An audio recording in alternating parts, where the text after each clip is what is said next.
Hello everybody and welcome back to another video. Today we're going to be checking out some more Imperial Assassins. This is the Culexus and Pariahs, uploaded by luetin09, of course. Guys, this is recommended to me for this Friday's video by our Prefect Andrew. So big thank you to Andrew for this week's recommendation. Do appreciate that a lot, man. Yeah, obviously picking up with the Assassins trilogy, I guess you could say. Culexus and Pariahs. Don't really have a whole lot to say about them. Culexus, I believe, if I recall correctly, aren't they blanks? I could be wrong. Again, it's been a while. I haven't really heard Culexus, and I don't even actually know if I've ever heard of the Pariahs before. I'm not even really too sure what those are. So that's going to be interesting to learn about. But yeah, Culexus, I've only heard them briefly mentioned a few times here and there. So I think they're pretty rare, but I could be wrong, you know? So, of course, luetin does a great job of explaining all this. Of course, he's an awesome creator, makes fantastic lore videos on Warhammer, of course, and we've been checking it out for a long time. So, of course, we're already subbed up. Have been subbed up for a long time now. Leave a like on this video. Captions are on, of course. Quality 1080p. If you guys enjoy the reactions, please do hit that like button. Subscribe for more content from me. Leave your recommendations down in the comments below what you guys want me to check out next. Join our Discord, of course, if you're not in it. And of course, a big thank you to all of our members. Without any further delay, don't really have too much more to say. We're here to learn. So let's get right into the Culexus and Pariahs, some Warhammer 40k lore and history.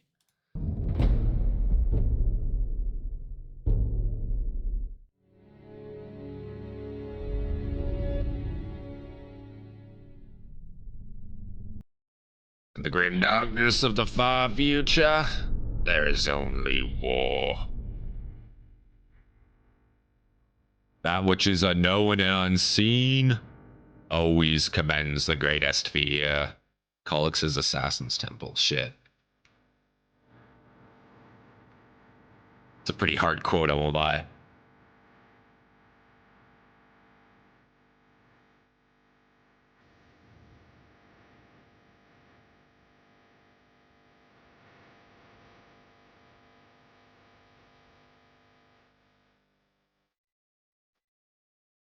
I don't know if this is copyrighted, but there's an awesome track playing. Humanity, at the dawn of the age of the Imperium, we have become well aware that mankind has deviated from what had previously been understood as the peak of our evolution.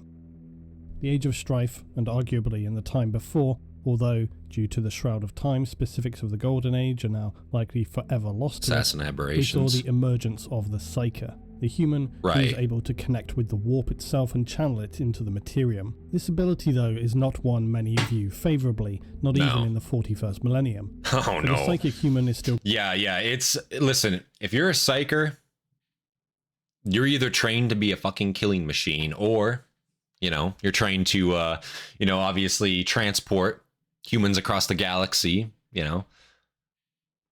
But depending on where you live, you might just be viewed as a fucking heretic witch, and you might just be branded, executed. You know, a lot of things might happen to you. They're very mixed bag Psykers, let me tell you. So maybe they're Psykers? Maybe I'm misremembering? Weird to say. On many view favourably, not even in the 41st millennium. For the psychic human is still greatly feared as a potential breach point for the horrors that exist. Sorry, but maybe they're actually used to kill Psykers. I got so excited I had a coughing fit there. No, maybe they're actually used to kill Psykers, though. Dark, unknowable void space, known to your average layperson as the warp. Psykers are often unaware of their own powers, especially early on, and some may merely even have the ability to just read the minds of others, to move objects in a simple way, and minor abilities of this nature. Emergent Psykers may unwittingly kill others, not understanding the power within them. The most feared are the Psykers who begin to experiment with their abilities, not understanding the danger that is posed to them, allowing themselves to potentially become a gateway for the nightmarish demons of the Imperium. Such individuals could potentially cause the loss of entire worlds for the Imperium, so it is the role of Inquisitors and the Emperor's Sisters of Silence to hunt down and extract these rogue Psykers, either for Imperial training and conditioning to become a sanctioned Psyker of the Imperium, or for others what awaits them are the, let's say, miscellaneous other roles, read Psychic Battery and or Destruction. Psykers are graded on a power scale known as the Assignment, and for those who are classified in the upper scale range, their future can either be one of permanent isolation or destruction, if that were even possible. Some Psykers... Yeah, there's... See, Psykers are just used for, like, fucking everything, at least with like within human civilization in 40k, right? So it's like, yeah, there's such a wide range you need them for. It's just such a rare, quote unquote, rare thing when you think about how large, of course, we're talking here in terms of the scale of the Imperium of Man, right? But it's such a rare genetic thing in humans that allow them to be Psykers. That even, again, the most innate Psyker abilities, yeah, you're still just a fucking battery. You know what I mean? Essentially, right? Fuck, man. And this is a cool chart, actually. I don't know if I've seen this chart. It's kind of neat looking. Null / blank pariah. Oh, shit. So pariahs are blanks. They have to be null. Yeah. One of permanent isolation or destruction, if that were even possible. Some Psykers in the I've never heard of gradient pariahs beta before, I and don't alpha think. are so powerful their permanent destruction may not even be possible by ordinary members of the Imperium. Immediate destruction, if possible, is usually the default choice by members of the Inquisition. It's actually questioned even if humans can truly achieve the upper echelons of these scales of power, but for those who are suspected, they usually have long since lost their minds. And thankfully such individuals are extremely rare. Only Xenos are truly known to possess these powers, such as the Tyranids, and they're believed to be able to cope with this grade of psychic power, although their bestial nature means they are likely not truly aware of the power they hold within them, much like a snake or spider may not be fully aware that its venom is considerably more powerful than is actually necessary for the small prey that it hunts. Most focus for the Imperium is on the upper half of the assignment scale, as there are far more active Psykers than there are those who are dulled to psychic activity. Active Psykers also do usually pose more of an ongoing active risk for Imperial stability. At the opposite end of the spectrum, however, you'll begin to find individuals who create a steadily calming, neutralizing, and negative effect on psychic powers and general warp activity. These humans or beings are graded across these 5 levels designated as being psychically inert, but we are more concerned with the 2 grades below this. Within the lowest tier of psychic activity, these individuals are graded as Psi or Omega, and they are known as the blanks, the nulls, the pariahs. They're negatively psychic in their activity, and they have no presence in the warp. It is said that they have an invisible field of negative psychic activity around themselves, an aura, a bubble. And for ordinary... I obviously knew that about blanks, right? That negative aura that surrounds them, but I haven't seen this chart, so this is cool to see, but there's pariahs as well, which emit that negative effect. It's not like they're just null, like they're not affected by it, right? Plainly, and they don't affect other people.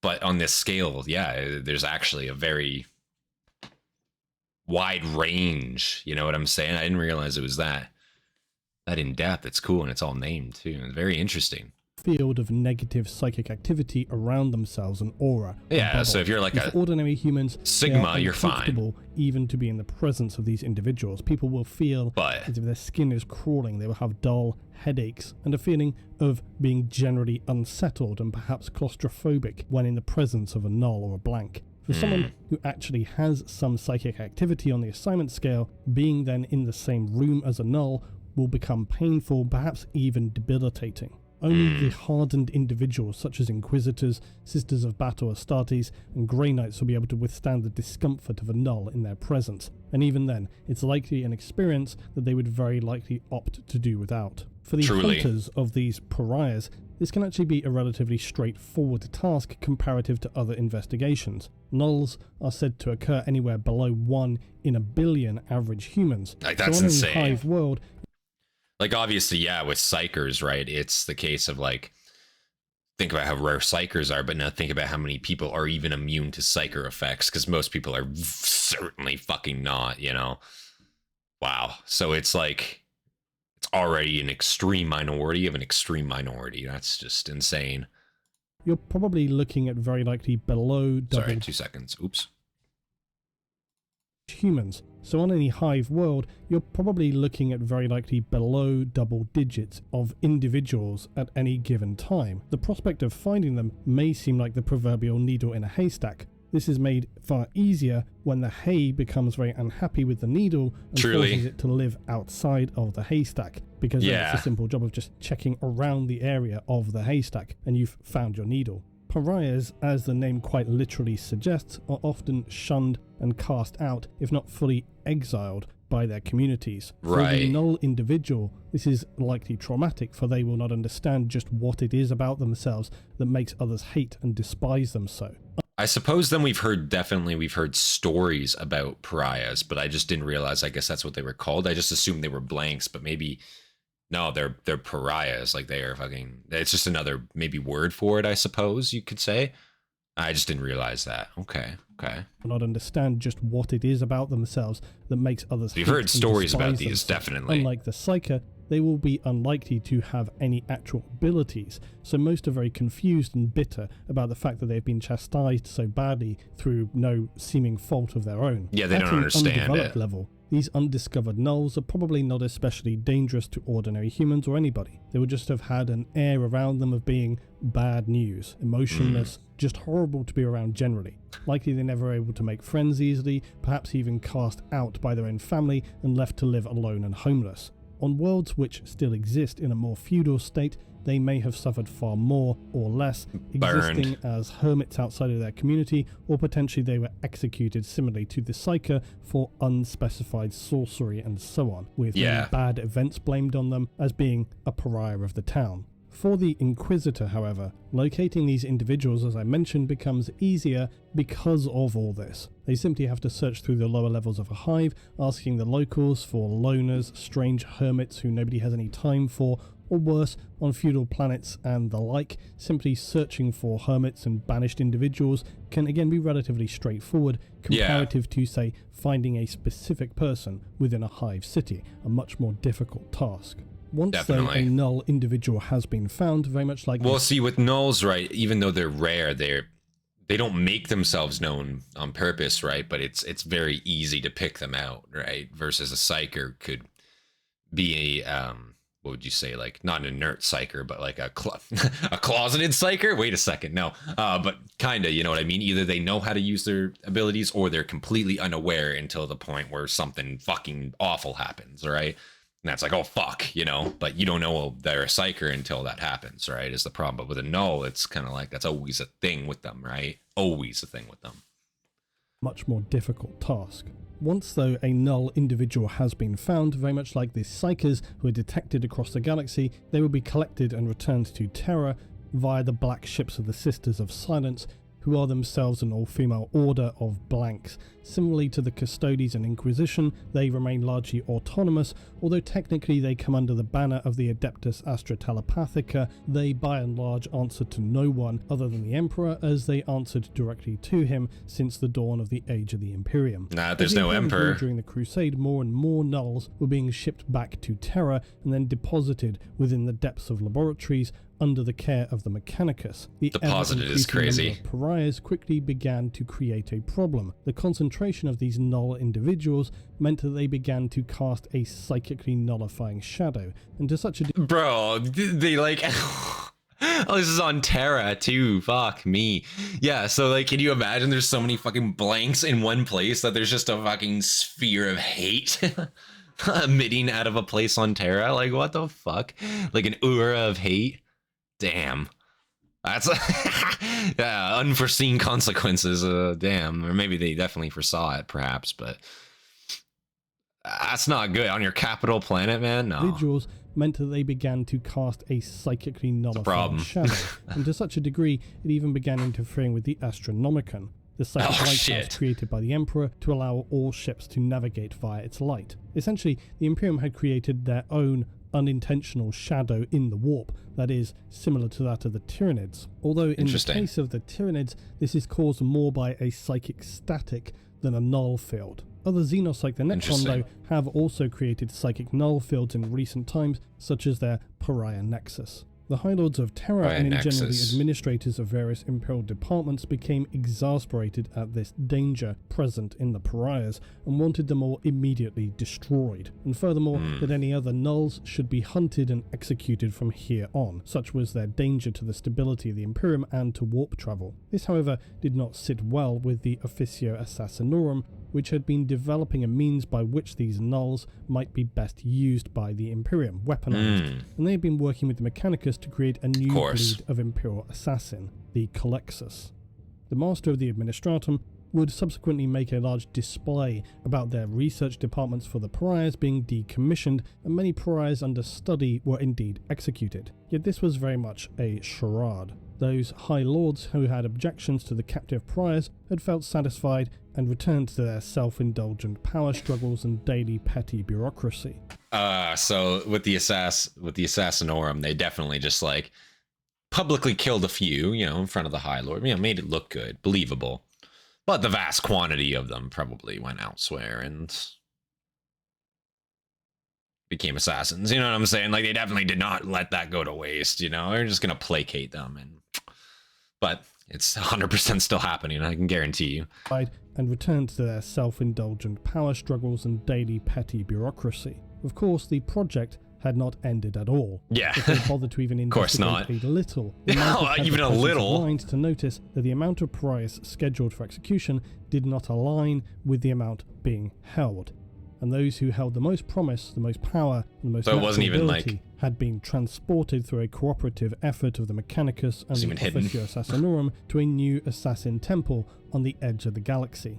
For out at the rim of the known... Well, see, at least that's safer. They didn't keep doing it on Terra. Like, they just sent them to the fucking edge of the known universe and just left them there. Like, that's safer, you know? At least, like, if they're gonna create a shadow on the warp, whatever have you, at least it's not fucking with the Astronomicon, because that's actually just no-go. Like, you cannot do that. That is going to cause a collapse of unfucking fathomable scale. If that goes away, you cannot be doing that. But over there, yeah, fuck yeah, what's that gonna do? Can't affect anyone. Can only help you, right? To a new assassin temple on the edge of the galaxy. For out at the rim of the known galaxy, the Emperor's Astronomicon can barely reach. It does not extend outside the known galaxy, and so here the pariahs of the Culexus temple can gather without it causing disturbance to the regular order of things and running the risk of creating anxiety and a lot of questions among the administrators of the Imperium. Thinking about that though, I suppose one might argue, if this were the case, why would the Sisters of Silence, who are also nulls and blanks, being located on Luna, orbiting Terra, not also similarly create such a negative psychic field as the pariahs did? And the answer, of course, as to why this isn't a problem is, you ask too many questions, my friend. You best stick to your work. Ask too many questions. That is actually facts, though. Like, with how many there are, and if they're on Luna like that, yeah, you'd think the same thing would happen. Weird. That is one of those things. Listen, don't read too much into it. That's all. The Culexes. Look how scary these fuckers look. Those who had been investigating potential uses for the Pariah had now seen how they might develop those powerful Omega nulls into deadly assassins. Other uses, of course, had been seen for nulls like the Sisters of Silence themselves and the pilots of Psi Titans. The Culexus Temple, though, sees an unusual concentration of psychic nulls, and here they will be stripped of their humanity steadily before being further disciplined mentally and refined into psyker hunting killing machines. While most assassin temples are of course highly secretive and guarded, the Culexus are even more so. Their assassins will remain here on their temple world for the majority of their time, but when they are deployed for short, acute missions executed with surgical precision, they'll be transported out under the highest levels of security. If it were discovered that the Officio Assassinorum had been secretly harbouring an entire temple of pariah assassins, it's very likely this would create a large-level dispute and potentially destruction of the temple and its assassins. Yeah. In fact, for those within the Imperium who become aware of its existence, the High Lords literally banned it, so would already see it destroyed. But these figures simply lack enough power or knowledge to be able to execute their intentions. The deployment of Culexus assassins is not a straightforward process due to the inherent danger in the assassin itself. This is not entirely dissimilar to the Eversor assassin, except that with the Culexus, the threat to others is quite different and less psychopathic. To be transported to an objective, the Culexus will be placed within a specially shielded ship. These transport vessels are comparable to the black ships of the Sisters of Silence, and this will help to protect those carrying the Culexus to its destination, but they will be additionally aided by the assassin's own war gear, specifically its helm, known as the Animus Speculum. This helm is also the weapon of the Culexus, but this is in fact not its most important function. Part of the research into how the Imperium might weaponize the Culexus led to the development of this Animus helm that would allow the Culexus to channel its potent negative psi energy, but also to shield the effect to protect its allies. Unusually for assassins, the Culexus will generally also be accompanied by a custodian who will ensure that they do not come into unnecessary contact with others, and generally that they remain within the parameters of what they've been authorized to do. For clarity, this is not a member of the Custodes, it is merely a well-trained member of the Assassinorum, Culexus Temple, who understands the skills and restrictions of them to help the assassin operate in the field. Okay. So interesting. So they're kind of a two-man team then, more so. Like, obviously, there's the Culexus, and he's the one doing, like, I'm sure the main heavy lifting there, of course, he or she, whatever have you, right? But this custodian here kind of acts as like a second to them because it's so under wraps that they're kind of like the face of it if they need to be, in a sense. But again, you have a Culexus back there doing all that heavy lifting and that aura effect too. Like they can protect their allies as well from those types of attacks, from those that's just insane. How the fuck did they manage to do that? And it can harness negative energy like with that helmet? Like, is that what the fuck this is? Like, it's just insane. It looks scary as fuck. Like, it looks almost like a xenomorph, that like elongated skull like shape, you know what I mean? It's kind of crazy looking. Pause. Really a well-trained member of the Assassinorum, Culexus Temple, who understands the skills and restrictions of them to help the assassin operate in the field. Culexus assassins are ruthless in their pursuit of Psykers. They're patient and masterful hunters. They track their prey through the galaxy and strike whenever they so choose. They kill not with bolter or blade, but with negative psychic energy and raw warp stuff that boils the blood and flays the skin of Psykers just as easily as conventional weapons. That's arguably scary. That's arguably more scarier than the Eversors when you think about it. Like the Eversor, don't get me wrong,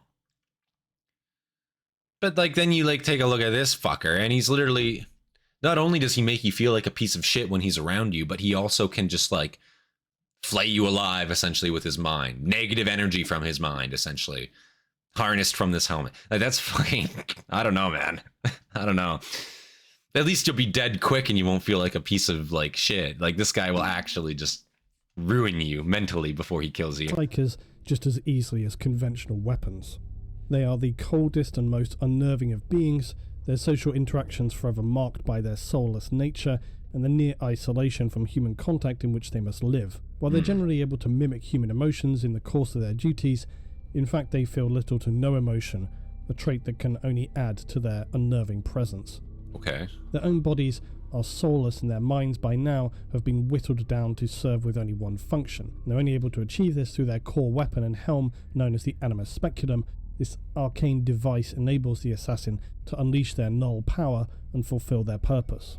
The ancient technology contained within the helm allows the Culexus to control the scale of their null aura, releasing the safeguards when near to their foe and thus creating unfathomable levels of agony in their targets. This null aura is strong enough that even for non-psychers, like say your average human, most likely would collapse to the ground writhing in agony. Exactly. The null aura scratches around inside their skull like a rat trying to gnaw its way out. So then let us imagine that for psychers, this feeling will be amplified hundreds, even thousands of times over. Their head just explodes. Psykers will quickly lose their mind and become subdued for their inevitable death. But stronger, more disciplined, powerful, resilient psykers will likely try to cling on as long as possible, focusing whatever psychic powers they can, and some may even channel so much power their own bodies begin to fail or disintegrate as a result. Yeah. Their efforts, however, will be entirely futile.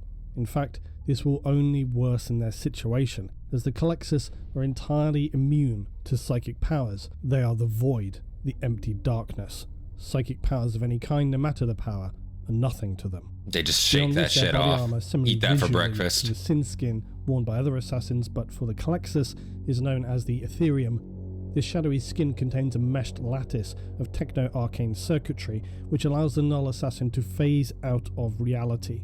What? This further enables the wait. What? A phase out of reality. These motherfuckers are OP. Like, what? Holy shit. What? Assassin to in phase what way? Out of reality. Like through walls and shit? How does this work? To pass through solid objects. Oh, okay, walls, yeah. Doors, even other beings, and more importantly, pass psychic barriers. This imbues the Culexus with an astonishingly powerful ability to simply shift through anything that might stop them, even drift invisibly past enemies and weapons fire with impunity. And this is why, for anyone hunted by a Culexus, how do you beat that? Genuinely. For there is literally nowhere to hide. While a Psyker may now be attempting to cling to the edge of reality, the Culexus is... I'm not even saying just like Psykers, but like, fuck any enemy. Like, that seems fucking very strong. That seems very, very strong. Like, it doesn't matter how fast you are if the fucker is just not even in your plane of existence. You know what I mean? Like, you know, like, what?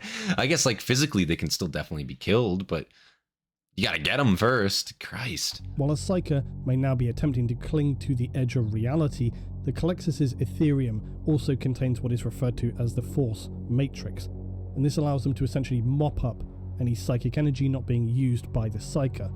Although unobservable, it is believed that many Psykers are not especially efficient at channeling energy from the warp, and so there's always leakage.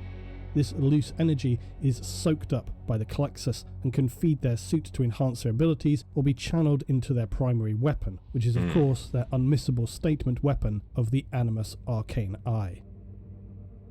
While the Culexus assassin possesses this passive null aura that can be strengthened through the use of their helm, and their phase shifting makes them a terrifying prospect to neutralize psychic enemies, their true strength that will allow them to obliterate their enemy is similar to the null pilots of Psi Titans, and we all remember how terrifying Psi Titans are. Yeah. I often have likened Culexus assassins to human-scale Psi Titans, for the concept is relatively comparable. Piloted by a null, Psi Titans focus insane levels of psychic energy and are only able to do this because the pilot is a null, otherwise they wouldn't be able to cope with the sheer power they are unleashing.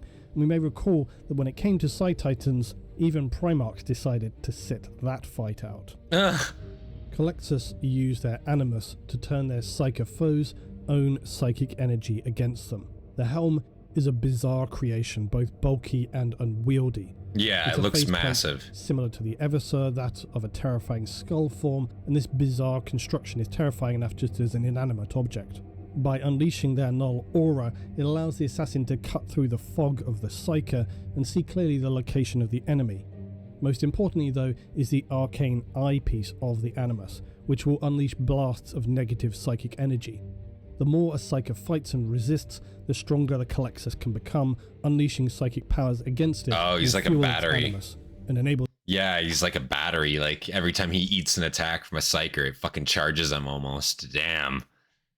So they used they're using the Psyker's own ability and harnessing that against them. That's fucked up, but like very smart. Culexus can become, unleashing psychic powers against it will fuel its animus and enable the assassin to focus the negative powers into an extremely powerful condensed beam of negative energy through the arcane eye, burning into their mind and their very soul, ripping and tearing it from their corporeal shell.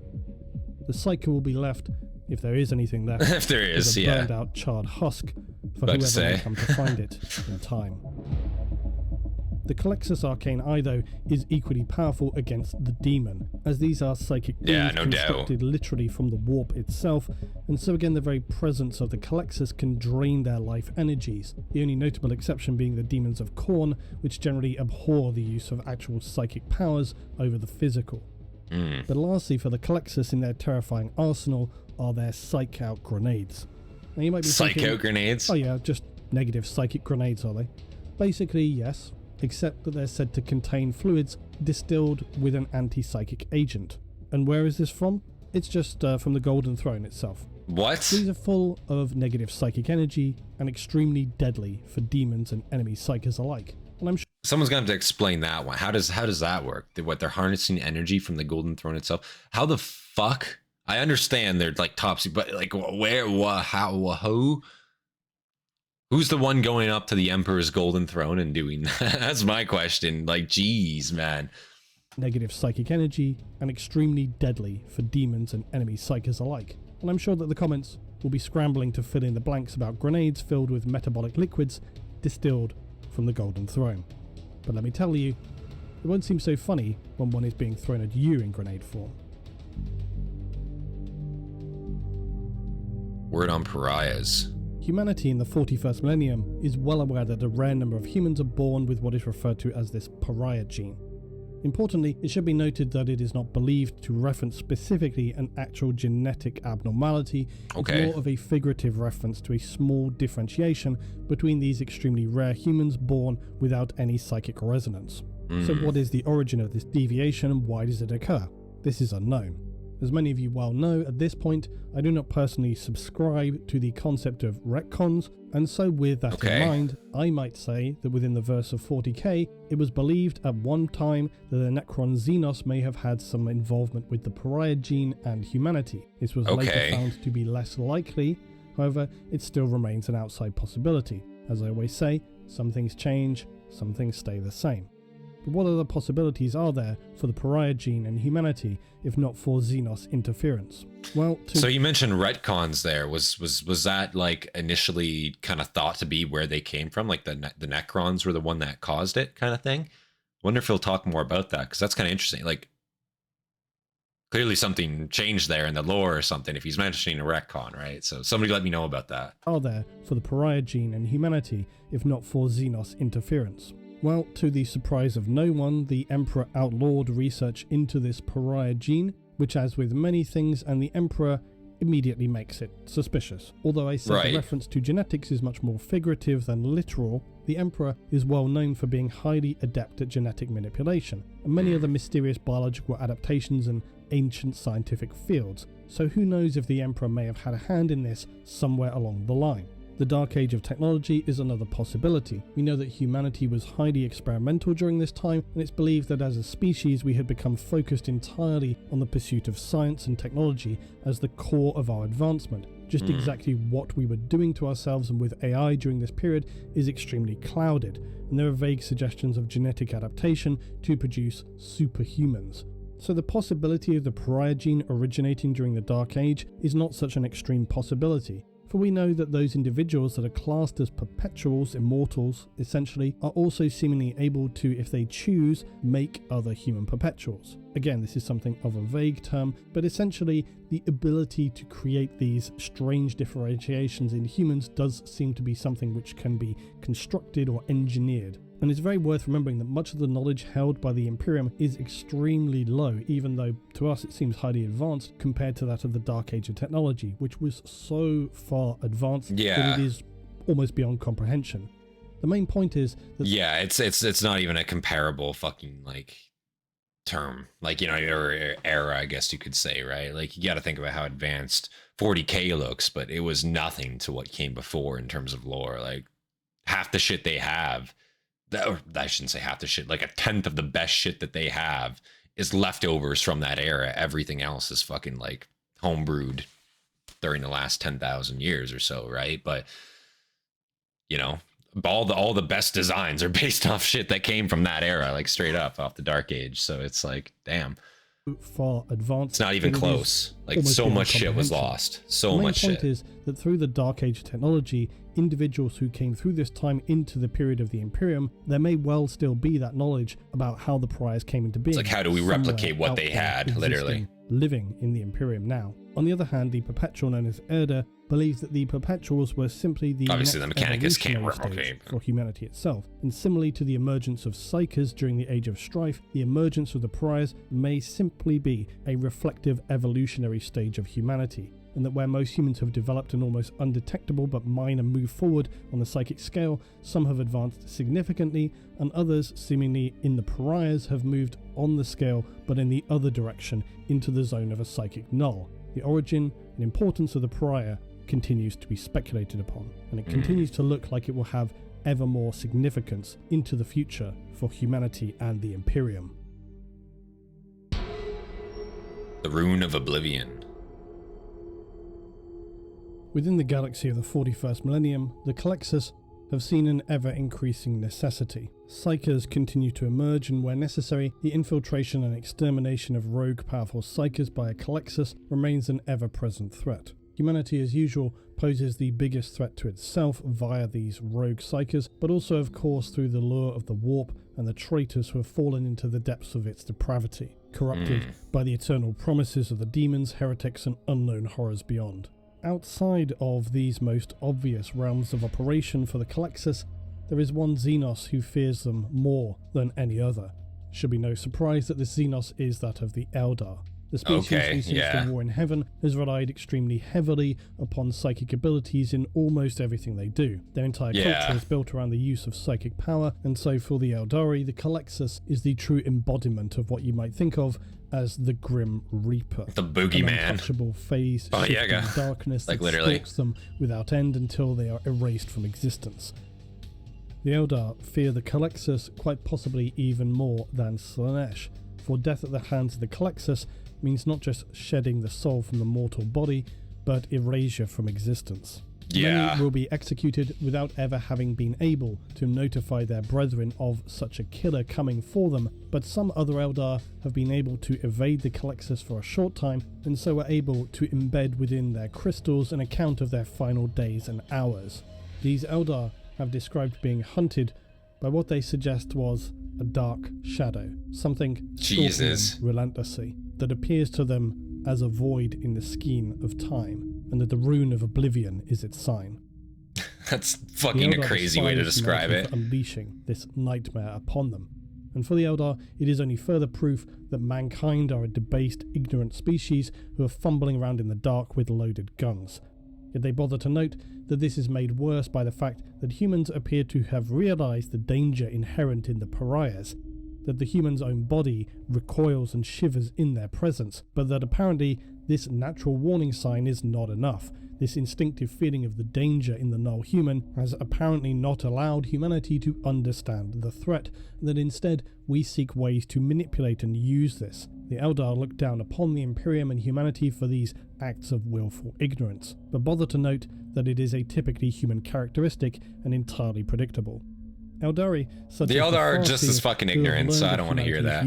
They've gotten better, but they're still ignorant. How they have seen the human Psykers, who they refer to as nearsighted seers, i.e. not far-seers, and would wish the null weapons destroyed forever as much as themselves, but that the humans are so despicable that they tell double-faced lies to one another and distract eyes elsewhere to allow these monstrous Culexus to hunt down those they refer to as having sight. Within the Eldar Farseer's biased descriptions lies some truth. For as we always should remember, as much as the Imperium appears to have humanity's collective best interests at heart, sometimes things do go badly awry. It's possible that nulls, pariahs, blanks pose a far greater threat to humanity than we might actually be aware. That's true. Eldar describes this as follows. They tried to control it with their clumsy technology, using devices which they barely comprehend to guard others against the hungering maw which serves as its spirit. To even consider harnessing such unpleasant freaks of creation is to invite disaster. I would laugh at the irony of it, were it not so offensive. The humans hunt and kill those with the gift, fearing for their safety, when their true nemesis, the real creation which will be their doom, is nurtured upon their bosom. How human that is. This thing stalks me now, and I, who have seen the birth of stars and the death of galaxies, I am afraid. That is crazy, though. But these are otherwise, like, quote-unquote immortal beings that are fucking afraid of you. Like, you can see why they wanted to develop a weapon like that in the first place, right? Because the Eldar like to fuck around sometimes, you know, they do, and gotta have something against them. I don't know, man. Gotta nerf them somehow. Despite many Eldar fearing for the Culexus deeply and even wishing for their destruction, this was felt no more passionately than on the craft world of Alatok, and they hold an especially bitter ongoing feud with the Necron, more so than some other craft world. Of course, all Eldar despise the Necron more so with this craft world, and the destruction of the Culexus Temple ranked highly among their priorities. It's hard perhaps to describe how vast an Eldar craft world actually is. They're often described as being planet-sized, which is vague in and of itself, but it's enough to say that they are gargantuan in size. They're big enough to support entire fleets, even armadas of Eldar ships which will accompany them, and so Craftworld may appear as vast living bodies crossing the oceanic void of the galaxy, while tiny shoals of fleet fish trail along with them. Perhaps the most important thing to consider with Craftworld is that unlike a planet, Craftworld will not just use the surface area, but the entire space within as well, and thus making a Craftworld incredibly dense with Eldar. Craftworld Luetin is one of those more powerful Craftworlds, and so they decided that they would spend significant time and resources in attempting to hunt down the temple of the Culexus assassins. The source of this effort was one Aladrios Colcassian, an ancient Eldar Farseer who held a bitter vendetta against the Culexus, for his sister had been erased from reality by one of these null freaks, and he mournfully carried her spirit stone around, her empty spirit stone. Eldar spirit stones are used to capture the soul of an Eldar to prevent it returning to the warp. These are then later placed into the infinity circuit of the Craftworld, which keeps all of the Eldar souls saved from the horror of Slaanesh, the fate which awaits those like the Dark Eldar should they ever meet true death. Aladrios would merge his spirit with the infinity circuit of Craftworld Luetin in a bid for guidance on his mission. He would reach through the billions of souls and lives to connect with a Shadow-class cruiser, the legacy of Aldernesh. Its crew seemingly were racked with horror at what they had stumbled upon, a so-called orphan world orbiting the powerful gravity well of a singularity. The planet did not display the usual visions of past, present and future to him as a Farseer. It was a void, it was a blank, and he realised that this was what he had been searching for, the home of the human pariah assassins. He had sought this place for so long, and finally its ultimate destruction was in his grasp. Whenever Eldar Farseers or Eldar generally have a decision to make which could have profound consequences, history has taught them that they should, if they are able, to explore the realm of possibilities. This means reaching into the psychic realm through their powerful precognition and looking at the various paths of fate. How are they able to do this, or what it means relative to the galaxy as a whole, is unknown. Do they truly look into the future? How set are these things?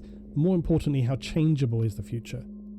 Yeah, it's honestly, like, that's the one thing I can respect about the Eldar, at least in their, like, current circumstance, is that at least they, like, talk about shit, you know what I mean? I mean, talk about it, quote unquote, but at least they're, like, they're not fucking idiots for the most part. After they birthed the new Chaos God, they were kind of like, all right, let's just explore possibilities. Let's just not, they're not brash. They try to think through their actions first before they actually take action, which is actually at least respectable, you know? Into the future, how set are these things? More importantly, how changeable is the future? This reaches into the questions I've asked before, such as, even if you feel you are making a conscious choice, are you? Aladrios expected his Farsight experience to show him a new age of the Eldar, free of fear, free of these freak null hunters, and more importantly, vengeance for the eradication of his sister. Instead, what he saw was destruction. Destruction of his people, destruction of his craft world, ruined, burning, drifting Jesus dead through Christ. space. He searched multiple possible futures. The same thing. The same. The same. The same. How could this be? If you attempt this, you will die, and everyone will die. Near to the Culexus temple world and convinced them to retreat from the space. Yet he was haunted now by these visions. How could he be so wrong? He had to actively fight his powerful ego to crush it down and extinguish his utter frustration at having to abandon his centuries-long campaign to destroy the humans' assassin temple. The meaning of this encounter was surely deeper than he yet understood. If the Imperial humans had the power to destroy his craft world, they surely would already have done so, for no other reason than because they could. The petty, ignorant, warmongering monkey. He reasoned that the answer must be elsewhere. Maybe. Perhaps in the origins of the Culexus and the Pariahs. Interesting. The Pariahs, the blanks, nulls, pose a concerning question mark for seemingly the Imperium and the Eldari. No one truly has been able to pinpoint their origin or reason for being, or for that matter, how they're able to exist while being seemingly devoid of a soul. They exist in our material realm, but repel everything about it. Mortal entities, the psychic energy that we have over time begun to realize permeates nearly everything, and that for as much as we might wish it weren't, the warp appears tied to our material space. The Necrons and the Culexus seem to be the only ones willing to lean in on the use of the Pariahs. Humanity has merely weaponized the Pariah, as humans do with nearly any source of power. I guess it makes sense the Necrons with would. little real thought as to the consequences, but ever more so in the 41st millennium. When it comes to the Necron, though, every sliver of information we discover as to just what they're doing only raises further questions. What the nulls mean for the future of humanity and indeed the galaxy remains a very troubling unknown. We know, though, that some Inquisitors who were able to explore data in the Pariah Nexus were disturbed enough to raise urgent warnings about the threat posed to the Imperium, quoted as saying, "It's far worse than we had ever imagined." What role the Culexus and blank humans may have to play on the wider stage of the galaxy in the 41st millennium remains to be seen. The war will continue to rage across the empires of humanity, and the Psykers fear that which moves in the shadows. Unstoppable, nowhere to run, nowhere to hide, no force they can muster to resist. The emotionless horror of the Culexus assassin. Wow.